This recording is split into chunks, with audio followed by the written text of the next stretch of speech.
पाहत पुढची बातमी। महायुतीच्या सरकारचे मुख्यमंत्री एकनाथ शिंदे हे असताना त्यांच्याच पक्षाच्या जिल्हा प्रमुखावरती बेमुदत उपोषण करायची वेळ आलेली आहे। नवी मुंबईमधल्या शिवसेनेचे जिल्हा प्रमुख विजय चौगुले हे ऐरोलीमध्ये बेमुदत उपोषणासाठी बसलेले आहेत। त्यांचे हे उपोषण महाविकास आघाडीमधल्या कुठल्या पक्षाच्या विरोधामध्ये नाहीये, तर भाजपचे आमदार गणेश नाईक यांच्या विरोधामध्ये आहे। नवी मुंबईतील एसआरए प्रकल्पांना नाईक विरोध करतात। झोपडपट्टीमध्ये सुरू असलेलं सर्वेक्षण सुद्धा त्यांनी बंद पाडलं असा दावा चौगुले यांनी केलेला आहे।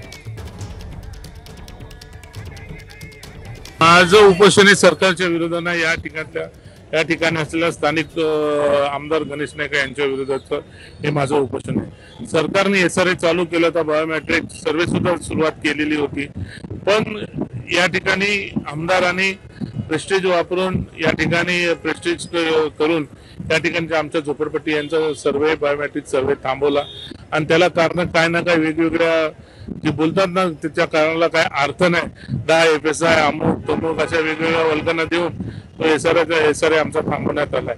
म्हणून आम्ही या निषेधासाठी मी या ठिकाणी आमरण उपोषणाला बसलेलो आहे। एबीपी माझा, उघडा डोळे बघा नीट।